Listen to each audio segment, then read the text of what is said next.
अब आप जो खेल लो पिया वही संगत टाप लगी पई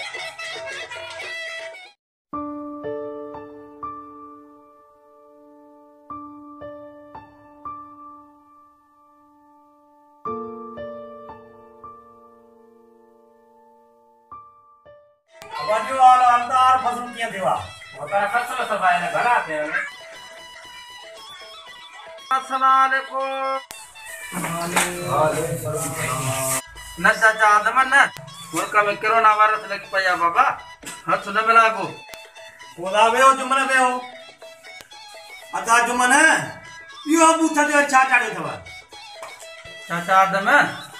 इनके मास्क से मास्क ये जेका कोरोना वायरस वाली बीमारी आ न इनी जे करे ये शे मुफीद आ असा त बाबा या पेरो चक्कर दिसंदा चाचा आदम ये हेतरा मानू कचहरी हणाई बैठो आ न बाबा ये कचहरी न हणाए तोखे शायद खबर ना है तो ये कोरोना वायरस इटली में अला केतरा मानू मारे चुकी आ तो कोई न बीमारी जो असा के छा करनो बाबा बुधाए त सही असा के का खबर काने का सब का पेरा ये हेतरा मानू ना वेहाना अदा जुमाने एडी का खतरनाक है बीमारी अदा बलू सेना में अला केतरा घर तबाह करे चुकी आ या वायरस अदा जुमाने कोनी बीमारी बिला केड़ा उपाय वठण खपे न साडी अदा याद इनी जे बचा जा उपाय ये ही ने त कैसा हाथ भी न मिलायो औ पाजे घर में बैठा होजो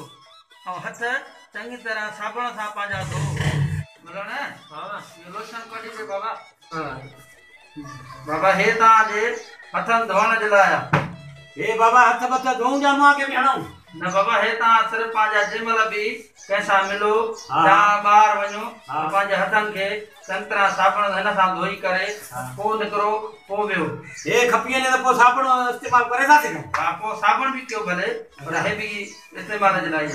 सही सही सही हे तो बाबा मा पाण रखा हिनन के गोठारन छाने बाबा गोठारन ला हुकूमत खोड़ बारे मुल्क को आया नेरा अच्छा हर एक के घर पाजा मिली वेंदा साबुन भी आया ये भी सही आन ता के मिली वेंदा घर वेठे तो पो तू जो यार बड़ी मेहरबानी असा के ने छनी खबर ही का नहीं चाचा आदम जेतरो थी सकेव त हिनन के घर को एतरो बाहर न निकरण जो ये फजूल कचहरी न क्यों घर में बैठा हो जो तो असा गरीबन जे छा थी तो रोज कमाण आ रहो किदे वेंदा से अदा वलू घबराए न हुकूमत वडो राशन जो इंतजाम कयो आ बारे मुल्क को भी घणो राशन अची चुको आ ता के अंदर मिली वेंदो अबा गोठारो बुधो था बुधो था बाबा अगूल न निकरो काडे भी जेतरो थी सके पाजे घर में बैठा हो जो ठीक है बचर कैसा हाथ न मिलायो हेड़ा मास भी वठी पाजे बूथन ते हणो माके ख्याल थियो आखिर सच्चे में गोठाणा मजा पाजा न कुछ न कुछ पाजे गोठाणन के समझाणी दई चा बाबा तू जू यार वडियो मेहरबानी असा के का खबर ही नहीं सजो डी का चान पदा दे गड्डू घुमदा दे हथ मिलाईंदा दे नादे सा का खबर ही का नहीं तू जा यार लख कुल बजे तू आयो आ सा पे हाली सजाद में वो असा के इजाजत दे बा अल्लाह ने का बाबा का मुकला ने कर और बारा या पर रखियो बाबा अल्लाह अल्लाह कर को अल्लाह कर